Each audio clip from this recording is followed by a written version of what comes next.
Hey guys, welcome to Payal academy के YouTube channel पर आपका एक बार फिर से हार्दिक स्वागत है।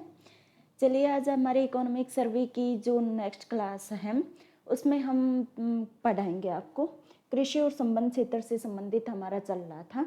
और कृषि और संबंध क्षेत्र में चूंकि आपको पता है कि उसमें पशुपालन भी शामिल होता है, तो पशुपालन से संबंधित इकोनॉमिक सर्वे में जो कुछ भी दिया हुआ है और जो भी हमारे एग्जाम के पर्सपेक्टिव से आने के चांसेस है, चाहे वो मेंस में हो चाहे वो प्रीलिम्स में हो, तो वो हम देखते हैं कि क्या क्या है। ठीक है, आइए चलते हैं। राज्य में पशुधन की स्थिति क्या है? तो राज्य में पशुधन की स्थिति ये, जहाँ हमारा प्रीलिम्स में पूछा जा सकता है वहाँ मेंस में भी हमें शॉर्ट नोट में पूछा जा सकता है कि राज्य में पशुधन की स्थिति क्या है। तो हमें पता होना चाहिए, मोटा मोटा आइडिया होना चाहिए कि राज्य में पशुधन की स्थिति क्या है। सबसे पहले तो हमें ये पता होना चाहिए कि हमारी पशुगणना 2019 की है और ये भी 20वीं पशुगणना है। तो प्रीलिम्स में सीधा सीधा क्वेश्चन ये भी पूछा जा सकता है कि राज्य में जो पशुगणना चली आ रही है वो कौन से नंबर की है, 20वीं है, 19वीं है, 17वीं, 18वीं, कौन सी है? तो 20वीं पशुगणना है। एक बात मैं आपको यहाँ पे बता दूं कि हमारा जो राजस्व विभाग है अजमेर द्वारा, राजस्व विभाग अजमेर है, उसके द्वारा पशुगणना संपादित की जाती है और प्रत्येक 5 वर्ष के बाद पशुगणना, 5 वर्ष के बाद जैसे हमारी जनगणना होती है ना, वैसे ही 5 वर्ष के बाद पशुगणना संपन्न की जाती है। ठीक है, तो ये 20वीं पशुगणना है और राजस्व विभाग अजमेर के द्वारा पशुगणना की जाती है और प्रत्येक 5 वर्ष के बाद ये पशुगणना होती है। तो 20वीं पशुगणना के अनुसार राज्य में पशुधन की स्थिति क्या है वो हम देखते हैं। तो इसके अनुसार राज्य में कुल पशुधन, ये सीधा सीधा प्रीलिम्स में पूछा जा सकता है कितना है, 568.01 लाख है। प्रीलिम्स में डायरेक्ट क्वेश्चन आ सकता है कहीं पे भी, चाहे वो फर्स्ट ग्रेड का एग्जाम हो या पटवार का एग्जाम हो, कहाँ पे भी हो, ये क्वेश्चन पूछा जा सकता है। 568.01 लाख है। ठीक है, और कुक्कुट मुर्गी पालन कितना आता है? कुक्कुट मुर्गी पालन को बोलते हैं, वो 146.23 लाख मुर्गी पालन है। तो एग्जैक्ट डेटा हमें पता होना चाहिए। 568.01 लाख तो हमारा पशुधन हो गया और हमारा कुक्कुट हो गया 146.23 लाख। ठीक है, यह देश के कुल पशुधन का 10.60% है। कितना है? 10.60%। पूछा जा सकता है हमसे कि कितना प्रतिशत देश के कुल पशुधन का कितना प्रतिशत राजस्थान में पाया जाता है? तो 10.60% पाया जाता है। ठीक है, और राजस्थान है वो हमारे देश में उत्तर प्रदेश के बाद, यूपी के बाद यहाँ पे सर्वाधिक यूपी आता है, फर्स्ट नंबर पे आता है कुल पशुधन में। अगर हम देखें राजस्थान देखें तो दूसरे स्थान पर आता है कुल पशुधन में। अगर हम देखें तो क्यों 10% है जो राजस्थान में ही पाया जाता है, सेकंड आ गया। ठीक है, अब देखें हम राज्य में लगभग 84.43% ऊंट पाए जाते हैं। ठीक है, 84% देखिए ऊंट राजस्थान में पाए जाते हैं। तो फर्स्ट स्थान पे क्या है ऊंट में? देखें तो राजस्थान 2 है जिनमें फर्स्ट स्थान पर है। एक तो ऊंट के मामले में फर्स्ट स्थान पर है और एक हम देखें तो बकरी पालन के मामले में, बकरियों के मामले में राजस्थान प्रथम स्थान पे है। तो कितना ऊंट पाया जाता है राजस्थान में? 84.43% ऊंट देश के जितना भी है वो राज्य में पाया जाता है। यहाँ पे गौवंश देखें तो 7.24% पाया जाता है, 12.47% भैंस पाई जाती है, 14% बकरी पाई जाती है और 2.64% भेड़ पाई जाती है। ठीक है, ये मोटा मोटा आइडिया होना चाहिए। सबके सब अगर हम कहीं पे लिखना हो तो सबके सब नहीं लिख पाए तो कम से कम इतना होना चाहिए कि लगभग 85% ऊंट, 14% बकरी, 10% भेड़, इतना पता होना चाहिए हमें कि ये हमारे राज्य में पाए जाते हैं। और 84%, ये डेटा तो याद ही कर लीजिए कि 84% तो ऊंट पाया जाता है हमारा, और बकरी और ऊंट के मामले में देखिए तो राजस्थान संपूर्ण देश में प्रथम स्थान पे है। ठीक है, राष्ट्रीय उत्पादन में अब हम बात करें कि राष्ट्रीय उत्पादन में 2019-20 राज्य का योगदान दुग्ध उत्पादन में कितना है? तो दुग्ध उत्पादन में देखें तो 13% योगदान दे रही है। हम राष्ट्रीय उत्पादन में 13.32% का योगदान दे रही है। ठीक है, और उन उत्पादन की बात अगर हम करें तो 37.44% का योगदान राजस्थान कर रहा है। तो टोटल 37% तो ऊन उत्पादन में हम योगदान कर रहे हैं, और 13% की हम बात करें तो 13.32% दुग्ध उत्पादन में संपूर्ण देश में अपना योगदान कर रहे हैं। ओवरऑल अगर देखें तो पशुधन की स्थिति में राजस्थान की स्थिति बहुत ही अच्छी मानी जाती है। यहाँ पे पशुधन हमें भी पता है कि अकाल की स्थिति में कृषि के बाद पशुपालन दूसरे स्थान पर आता है। अकाल की स्थिति में पशुधन है हमारा जो बीमा का काम करता है, तो भेड़ और बकरी है या ऊंट है, ये काफी संख्या में यहाँ पे पाया जाता है। तो उन्नत और किस्म भी जो हमारे यहाँ भेड़ बकरी उनके भी यहाँ पे देखने को मिलती है। अगर हम बात करें कि 20वां लाइव स्टॉक सेंसस, ये मैंने सरकार की साइट से लिया था, ये जो डेटा है यहाँ पे मैं आपको बता देती हूँ कि राजस्थान की जो 20वीं पशुगणना है उसके अनुसार माइनस हुआ है, 1.61% की कमी आई है।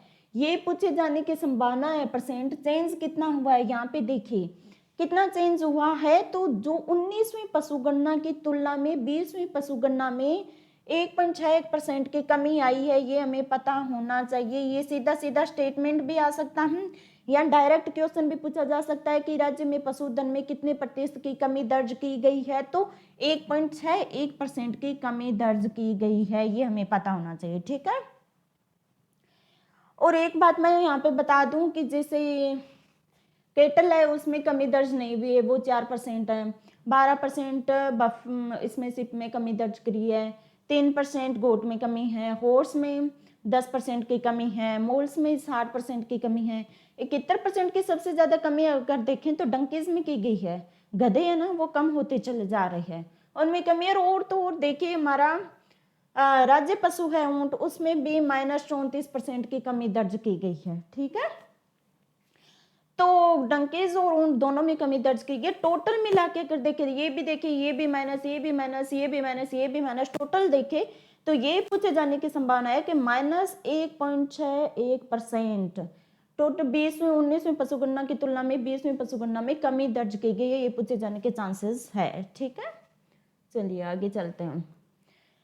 अब ये हमारा क्वेश्चन आ सकता है, उसमें मेंस में भी पूछा जा सकता है कि पशुधन है उसके विकास के लिए राज्य सरकार के द्वारा क्या क्या प्रयास किए गए।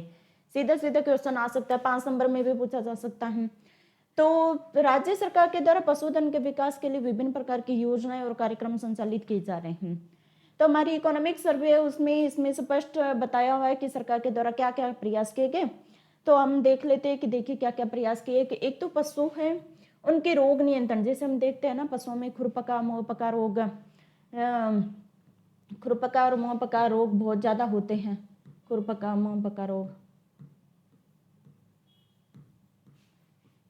तो इनके नियंत्रण के लिए सरकार के द्वारा टीकाकरण कार्यक्रम संचालित किया जा रहा है। खुरपका मुहपका रोग नियंत्रण है उसके लिए मैं इतना तो लिख नहीं पाएंगे, खुरपका मुहपका तो सीधा लिख दीजिए। रोग नियंत्रण हेतु राज्य सरकार के द्वारा टीकाकरण कार्यक्रम आयोजित किया जा रहा है। एक सरकार जैसे पशुधन निःशुल्क आरोग्य योजना भी शुरू की जा रही है, जिसके अंतर्गत दवाइयाँ हो गई, टीके हो गए, ये कुछ भी है सरकार के द्वारा फ्री में अवेलेबल करवाई जाती है। ताकि पशुओं जो हमारे पशुपालक हैं उनको फ्री में पशुओं से संबंधित, पशुओं के रोग से संबंधित जितनी भी दवाइयाँ हैं या टीके हैं वो उपलब्ध करवाई जा सके। ठीक है, तीसरी बात अगर हम देखें तो पहला तो हो गया रोग नियंत्रण। दूसरी सरकार ने किया नस्ल सुधार, ताकि दुग्ध उत्पादन करें या ऊन का उत्पादन करें तो वो उन्नत किस्म का हो। तो इसके लिए सरकार के द्वारा नस्ल सुधार कार्यक्रम भी शुरू किया है, जिसमें निजी एकीकृत पशुधन विकास केंद्र है उनके विस्तार के माध्यम से प्रजनन सेवाओं में सुधार किया जा रहा है। ठीक है, पशुधन और कुक्कुट पालकों के लिए प्रशिक्षण, इनको भी पता होना चाहिए कि किस प्रकार से पशुओं की देखरेख करनी चाहिए। अगर किसी प्रकार का रोग चल रहा है तो किस प्रकार से उन पर नियंत्रण करना चाहिए। जैसे कुक्कुट है उनमें तो होता भी बहुत है, तो एक बार अगर हो गया तो फैलता भी बहुत है। तो इनको जो हमारे पशुपालक है इनको पता होना चाहिए कि पशुधन और कुक्कुट है उनका पालन किस प्रकार से किया जाना चाहिए। तो इनके प्रशिक्षण के लिए सरकार के द्वारा कार्यक्रम भी आयोजित किए जाते हैं। ठीक है, अब हमारा राष्ट्रीय पशुधन मिशन है। राष्ट्रीय पशुधन मिशन किसके लिए? भेड़ और बकरी है उनके नस्ल सुधार के लिए है। ये हमारा प्रीलिम्स में भी क्वेश्चन पूछा जा सकता है कि राष्ट्रीय पशुधन मिशन है, इसका उद्देश्य क्या है या लक्ष्य क्या है? तो भेड़ और बकरी है उनके नस्ल सुधार के लिए राष्ट्रीय पशुधन मिशन लागू किया गया। मुर्गी पालकों के लिए राष्ट्रीय पशुधन मिशन ये है ना, इसके अंतर्गत ही राष्ट्रीय पशुधन मिशन के अंतर्गत इनोवेटिव पोल्ट्री प्रोडक्टिविटी प्रोजेक्ट शुरू किया गया है। मुर्गी पालकों के लिए अलग से प्रोजेक्ट शुरू कर दिया, इनोवेटिव पोल्ट्री प्रोडक्टिविटी प्रोजेक्ट। आपको तो बस याद करना है, याद करने तो अगर कहीं पे जरूरत हो तो वो लिखा जा सके। प्रीलिम्स में इसके पूछे जाने के बहुत ज्यादा चांसेस नहीं है, मेंस में पूछा जा सकता है। तो मेंस में हमें 1 2 3 4 5 ऐसे टॉपिक पॉइंट वाइज याद होने चाहिए हमें कि ये कार्यक्रम है जो सरकार के द्वारा किए गए हैं। ठीक है, राज्य में मवेशियों के देसी नस्लों के प्रचार, संरक्षण और विकास के गोपालन विभाग की स्थापना की गई है। ये हमें पता होना चाहिए। सरकार ने गोपालन विभाग स्थापित कर दिया, किसके लिए? देसी नस्ल। ये क्वेश्चन पूछा जा सकता है प्रीलिम्स में। देसी नस्लों के प्रसार के लिए, संरक्षण के लिए और विकास के लिए सरकार के द्वारा गोपालन विभाग की स्थापना कर दी है। ठीक है, कामधेनु डेयरी योजना भी पूछी जा सकती है प्रीलिम्स में। कामधेनु डेयरी योजना के अंतर्गत क्या है कि स्वदेशी नस्ल के, सरकार स्वदेशी नस्ल को बढ़ावा दे रही है, तो इसके बढ़ावा देने के लिए सरकार की तरफ बहुत प्रयास किए जा रहे हैं। कामधेनु डेयरी योजना लागू कर दी, गोपालन विभाग हमारा स्थापित कर दिया। तो ठीक है, तो सरकार स्वदेशी नस्ल के संवर्धन के लिए इसकी स्थापना करें। गौशाला विकास योजना, गौशाला विकास योजना के अंतर्गत राज्य की पंजीकृत जो गौशालाएं हैं उनके बुनियादी ढांचे के निर्माण के लिए गौशाला विकास योजना शुरू की गई है, ताकि हमारी जो निराश्रित गायें हैं उनको चारे की व्यवस्था की जा सके, तो सब पानी की व्यवस्था की जा सके। तो इसके लिए सरकार के द्वारा गौशाला विकास योजना कर दी, ताकि जो पंजीकृत गौशाला है उनके बुनियादी ढांचे का हमें देखते हैं कि गौशाला उनकी स्थिति कोई बहुत बेहतर नहीं है। ना वहाँ चारे की व्यवस्था है, पानी की व्यवस्था भी नहीं है, और तो गायों के लिए छांव की व्यवस्था भी नहीं है। तो यहाँ पे उनका बुनियादी ढांचे के निर्माण के लिए सरकार के द्वारा क्या किया? गौशाला विकास योजना शुरू कर दी। ठीक है, 1 सेकेंड गाइस।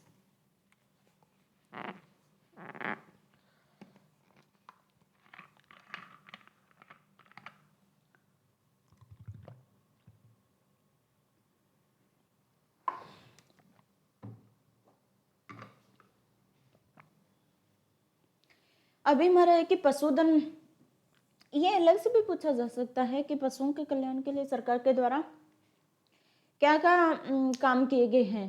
तो इतनी सारी जो योजनाएं हैं वो तो थी राष्ट्रीय, ये 8 9 तक आ गए। देखिए 9 पॉइंट आप लिख देंगे तो बहुत है, इससे ज़्यादा टाइम भी नहीं होता है लिखने को, तो 9 पॉइंट लिख देना काफ़ी है। तो इसके बावजूद भी देखो और भी बहुत सारी योजनाएं हैं जो चल रही हैं। तो कौन कौन सी? एक तो है पशु संजीवनी योजना। पशु संजीवनी योजना किसके लिए है कि पशु पंजीकरण हेतु विभागीय संस्थाओं को कंप्यूटर टैबलेट उपलब्ध करवाए जाएंगे। पशु है उनका पंजीकरण तो होना चाहिए, हमें पता तो होना चाहिए कि राज्य में कितना पशुधन है, तो उनके पंजीकरण के लिए सरकार के द्वारा विभागीय संस्थाओं को कंप्यूटर टैबलेट उपलब्ध कराए, ताकि इसको ऑनलाइन किया जा सके, ऑनलाइन सिस्टम डेवलप किया जा सके, हमें पता होना चाहिए। तो इसके लिए सरकार कंप्यूटर टैबलेट पशु संजीवनी योजना के तहत उपलब्ध करवा रही है, ये प्रीलिम्स में पूछा जा सकता है। ठीक है, गोपालन विभाग, जैसे अभी अभी हमने बात की कि गोपालन विभाग राज्य में मवेशियों के देसी नस्ल उसके प्रसार, संरक्षण और विकास के लिए गोपालन विभाग की स्थापना की है। इस पे हम बात कर चुके हैं, गोपालन निदेशालय भी बोलते हैं इसे। ठीक है, नंदी गौशाला, नंदी गौशाला किसके लिए है? निराश्रित अगर नर गोवंश है ना, उनकी समस्या के समाधान के लिए जन सहभागिता से नंदी गौशाला शुरू की गई है। नंदी गौशाला योजना है निराश्रित नर गोवंश की समस्या के समाधान के लिए, नस्ल सुधार के लिए हम बात करते हैं, दुग्ध उत्पादन के बढ़ाने की बात करते हैं, पर बहुत सारा हम देखने को मिलता है ना शहरी क्षेत्र में, जैसे हमें देखने को मिलता है निराश्रित नर गोवंश बहुत देखने को मिलता है। तो उनकी समस्या के समाधान के लिए सरकार ने नंदी गौशाला योजना को लागू कर दिया। ठीक है, गौशाला बायोगैस सहभागिता योजना, ये सरकार ने क्या किया कि गौशालाओं को आत्मनिर्भर बनाने के लिए सरकार ने गौशाला बायोगैस, अब गायें तो होती है उनसे बायोगैस का निर्माण किया।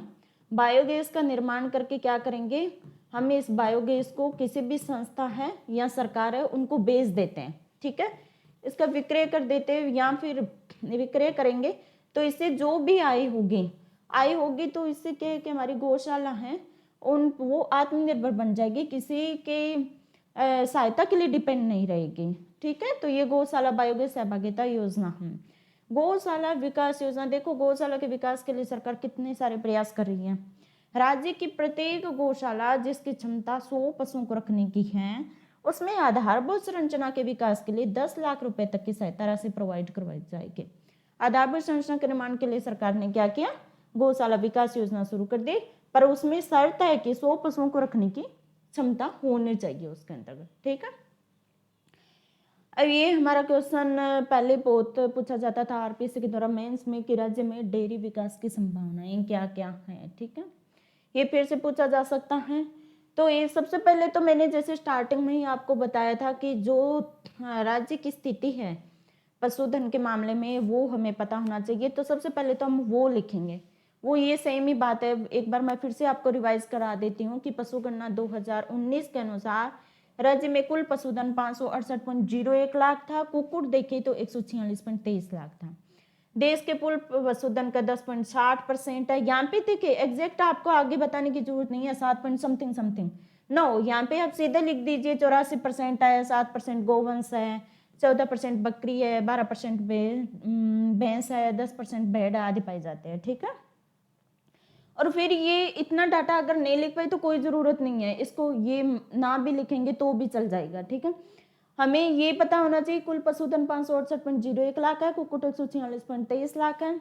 और इसके बाद ये यहाँ से शुरू कर दीजिए कि वर्ष राष्ट्रीय उत्पादन में 19-20 में राज्य के योगदान दुग्ध उत्पादन में 13.32% और 37.44% ऊन उत्पादन में है। ठीक है, और उसके बाद थोड़ा सा ये बता देंगे कि राज्य में शुष्क क्षेत्र में दूध देने वाली उन्नत नस्ल है। देखिए राठी, गिर, साहिवाल और थारपार के गाय के नस्ल है, ये पूछा जा सकता है। ठीक है, ये आरपीएससी का ट्रेंड ही रहा है कि गाय के नस्ल, भैंस के नस्ल, बकरी की, किसी की भी हो नस्ल, एक आधा क्वेश्चन तो आ ही जाता है।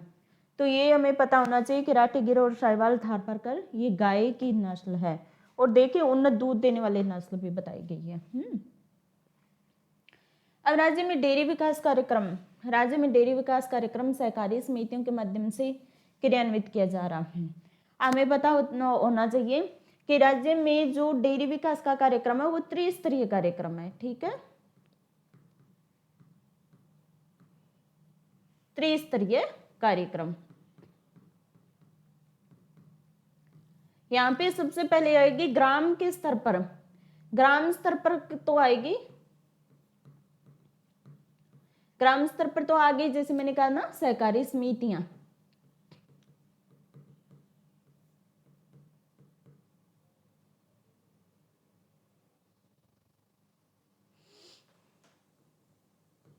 ठीक है, इसके बाद आएगा जिला स्तर पर। जिला स्तर पर अगर हम देखें तो दुग्ध उत्पादक सहकारी संघ होंगे। यहाँ पे दुग्ध उत्पादक सहकारी संघ, ये देखिए जिला दुग्ध उत्पादक सहकारी संघ। ठीक है, और अगर देखें तो एपेक्स बॉडी देखें राजस्थान में, तो राजस्थान सहकारी डेयरी फेडरेशन लिमिटेड जयपुर है जो यहाँ की एपेक्स बॉडी है। तो ये त्रिस्तरीय, अगर कहीं पे भी लिखना हो तो आप ऐसे लिखना, पहले त्रिस्तरीय लगाना इसको, फिर यहाँ पे सहकारी समितियां आ गई, और यहाँ पे फिर ये हमारा आ गया जिला दुग्ध उत्पादक सहकारी संघ आ गया, और फिर यहाँ पे एपेक्स बॉडी अपनी आ गई राजस्थान सहकारी डेयरी फेडरेशन। ठीक है, इस कार्यक्रम के अंतर्गत दुग्ध उत्पादक सहकारी समितियों को राज्य के 23 जिला दुग्ध उत्पादक सहकारी संघ और राजस्थान सहकारी डेयरी फेडरेशन लिमिटेड जयपुर से संबद्ध किया गया है। इन तीनों को इंटरलिंक कर दिया गया। ये क्वेश्चन आने जाने की प्रीलिम्स में बहुत ही ज्यादा संभावना है, प्रीलिम्स में। ठीक है, सीधा सीधा क्वेश्चन आता है कि राज्य में जिला दुग्ध उत्पादक सहकारी संघ कितने हैं। तो राज्य में जिला दुग्ध उत्पादक सहकारी संघ 23 है, ये आप नोट कर लीजिए। इकोनॉमिक सर्वे में 23 की संख्या दी गई है, कहीं पे आपको 22 देखने को मिलेगा, कहीं पे 21 देखने को मिलेगा। तो मैं आपको बता दूं इकोनॉमिक सर्वे में 23 दिया हुआ है, तो 23 जिला दुग्ध उत्पादक सहकारी संघ ये ही ऑथेंटिक माना जाएगा। तो आप इसको याद रखिए। ठीक है, विभिन्न योजना में उपलब्ध वित्तीय सहायता एवं समय के समाधानों से स्वयं के संसाधनों से जिला दुग्ध संघ संयंत्रों की दुग्ध प्रसंस्करण क्षमता बढ़कर 40 लाख लीटर प्रतिदिन हो गई है। ठीक है, ये हमारे लिखने के काम आएगा। ठीक है, अगर कहीं पे लिखना हो तो सबसे पहले राज्य में पशुधन की स्थिति क्या है वो बता दिया, फिर ढांचा कौन सा है राज्य में वो बता दिया, फिर इससे विभिन्न योजनाओं से इससे फायदा क्या हुआ। तो भाई देखो 40 लाख लीटर प्रतिदिन दुग्ध उत्पादन क्षमता होगी हमारी।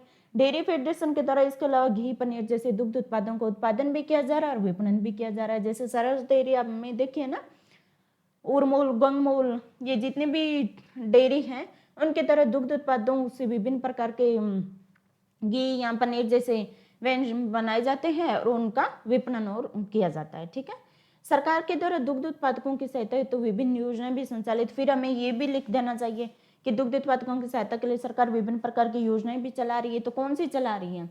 राज्य सरस सुरक्षा कवच बीमा योजना, सरल सामूहिक आरोग्य बीमा योजना, मुख्यमंत्री दुग्ध उत्पादक संबल योजना क्रियान्वित की जा रही है। ये हमारा टोटल क्या हुआ? अगर ये क्वेश्चन आ जाए कि राज्य में डेयरी विकास की संभावना क्या है तो उसकी सिनोप्सिस ये हो गई। ठीक है, चलिए आगे चलते हैं। अब जैसे अभी हमने बोला था कि राज्य सरल सुरक्षा कवच बीमा योजना, अभी हमने सरकार के द्वारा विभिन्न प्रकार की योजनाएं जो देखी दुग्ध उत्पादन के लिए, तो उसका 5वां चरण चल रहा है इसका, और इसका 5वां चरण लागू कब हुआ? 1 जनवरी 2021 को। हालांकि इसकी डेट नहीं पूछी जाएगी क्यों, ये स्टार्टिंग की डेट होती है वही पूछते हैं, 5वें चरण की डेट कितनी है वो कोई नहीं पूछेगा, पर इकोनॉमिक सर्वे में दिया हुआ था तो मैंने यहाँ पे मेंशन कर दिया। ठीक है, इस योजना के अंतर्गत दुग्ध उत्पादक है उसकी दुर्घटना में मृत्यु हो गई या पूर्ण स्थायी विकलांगता होने पर 5 लाख रुपए की सहायता राशि प्रोवाइड करवाई जाएगी, और अगर आंशिक स्थायी विकलांगता होगी तो उसे 2.5 लाख, इसका आधा कर दीजिए 5 लाख का, तो 2.5 लाख की बीमा राशि देय होगी। ठीक है, ये तो हो गई राज्य सरल सुरक्षा कवच बीमा योजना। अब ये सेम सी आएगी, इसमें है दुग्ध उत्पादक संबल योजना, ये दुग्ध उत्पादक है उनकी ये पहली होगी, ये दूसरी हो गई। ठीक है, दुग्ध उत्पादक संबल योजना, इसकी डेट पूछी जाने की संभावना है तो 1 फरवरी 2019 से लागू हुई। 1 फरवरी 2019 को दुग्ध उत्पादक संबल योजना लागू हुई। इसके अंतर्गत क्या किया जाता है कि योजना के अंतर्गत सरकार ने क्या किया कि जो दुग्ध उत्पादक है उनको प्रति लीटर दूध पे अनुदान सब्सिडी प्रोवाइड करवाएगी सरकार। तो योजना के अंतर्गत 1 अप्रैल 2022 से दूध पर देय अनुदान राशि 2 रुपए प्रति लीटर, पहले सरकार क्या करती थी, दूध पर प्रति लीटर 2 रुपए अनुदान देती थी, पर सरकार ने बजट में इसको बढ़ा के 1 अप्रैल 2022 से 5 रुपए प्रति लीटर कर दिए। ये पूछे जाने की संभावना है इस वजह से क्यों बजट में भी इसको मेंशन किया गया, इकोनॉमिक सर्वे में भी इसको मेंशन किया गया है, तो इसकी डेट पूछी जा सकती है, या ये भी पूछा जा सकता है कि इस पे जो देय अनुदान राशि है वो 5 रुपए है कि 2 रुपए है, किस हिसाब से तो वो पूछे जाने की संभावना है। तो हमें पता होना चाहिए 5 रुपए कर देंगे 1 फरवरी 2019 को हमारी दुग्ध उत्पादक संबल योजना लागू की गई। एक ये पता होना चाहिए हमें कि जनजातीय क्षेत्रीय विकास सहकारी संघ उदयपुर में है, इकोनॉमिक सर्वे में इसको दिया गया है। तो ये कहाँ, ये सीधा ऐसे क्वेश्चन आ जाता है कभी कभी कि जनजातीय क्षेत्रीय विकास सहकारी संघ कहाँ पे स्थित है, उदयपुर, बांसवाड़ा, डूंगरपुर, राजसमंद, तो हमें पता होना चाहिए कि ये उदयपुर में स्थित है। ठीक है, चलिए मत्स्य उत्पादन की बात करते हैं। पशुपालन की बात तो हो गई, मत्स्य उत्पादन में राज्य की क्या स्थिति है तो वो देख लेते हैं। तो जल संसाधन के मामले में राजस्थान संपूर्ण देश में 11वें स्थान पर है। टोटल अगर देश का देखें तो 1.16%, हम पहले दिन से इसको पढ़ते चले आ रहे हैं कि राज्य में जो जल संसाधन है वो देश के जल संसाधन का 1.16% ही है, तो 11वें स्थान पर आ गया राजस्थान जल संसाधन के मामले में। ठीक है, मत्स्य विभाग द्वारा ये मोस्ट है, आपको पता होना चाहिए, बहुत पूछी जाती है ये योजना। मत्स्य विभाग द्वारा शुरू किए गए मत्स्य विभाग है, ये पता होना चाहिए आदिवासी मछुआरों के उत्थान हेतु महत्वाकांक्षी योजना, आज महत्वाकांक्षी आजीविका मॉडल जो शून्य राजस्व मॉडल पर आधारित है। सबसे पहले तो ये पूछा जाता है कि किसकी योजना है, तो मत्स्य विभाग की है। किसके लिए शुरू किए गए कि आदिवासी मछुआरे हैं उनके उत्थान के लिए है। आजीविका मॉडल है, ठीक है, आजीविका मॉडल है। ये आजीविका मॉडल शून्य राजस्व मॉडल पर आधारित है। ठीक है, ये 3 जलाशयों में चल रही है। कौन कौन से में? एक तो जैसमंद उदयपुर में ये पूछा जाता है, माई बजार सागर बांसवाड़ा में, और कडाना बैंक डूंगरपुर में आरंभ की गई है। तो ये तीनों पूछे जाते हैं कि कौन कौन से जो आजीविका मॉडल है निम्नलिखित में किस किस में कौन कौन से जलाशय या कौन कौन से जलाशय इसके अंतर्गत शामिल है आजीविका मॉडल के अंतर्गत। तो 3 जलाशय शामिल है, जैसमंद तो उदयपुर का हो गया, माई बजार सागर बांसवाड़ा का हो गया, और कडाना बैंक डूंगरपुर है उसमें शुरू किया गया है। ठीक है, अब ये देखो कि केज कल्चर योजना है, वो केज कल्चर योजना माई बजार सागर बांसवाड़ा में सीधा क्वेश्चन पूछा जाएगा, ज्यादा हमें कुछ करने की जरूरत ही नहीं है। आजीविका मॉडल तीनों में शुरू कर रही है, ये हमें पता होना चाहिए। केज कल्चर योजना माई बजाज सागर बांसवाड़ा में, देखिए यहाँ पे भी है माई बजाज सागर और यहाँ पे भी है। सजावटी मछली की जो परियोजना है ना, वो बीसलपुर बांध टोंक में शुरू किया गया है। सजावटी मछली रंग बिरंगी होगी इसमें। तो ये सजावटी मछली की तो बीसलपुर टोंक में हो गई, केज कल्चर माई बजाज सागर बांसवाड़ा में हो गई, और जो हमारे आजीविका मॉडल है जो शून्य राजस्व मॉडल पर आधारित है, वो तीनों में जयसमान उदयपुर में, माई बजाज सागर बांसवाड़ा में और कडाना बैंक डूंगरपुर में शुरू हो गई। ठीक है। अब राष्ट्रीय कृषि विकास योजना है, इसके अंतर्गत मत्स्य से संबंधित क्या क्या प्रावधान किए गए। तो राष्ट्रीय कृषि विकास योजना के अंतर्गत मत्स्य प्रसंस्करण उद्योग होता है ना अपने, तो उसमें अगर कोई नुकसान हो गया तो उस नुकसान को कम करने के लिए सरकार के द्वारा क्या किया गया कि बीसलपुर टोंक में, रामसागर धौलपुर में, राणा प्रताप सागर बांध में और जवाई बांध पाली में और जैसमंद उदयपुर बांधों में मत्स्य लैंडिंग केंद्र स्थापित किए। ये पूछा जा सकता है कि मत्स्य निम्नलिखित में किस में मत्स्य लैंडिंग केंद्र स्थापित किए गए हैं।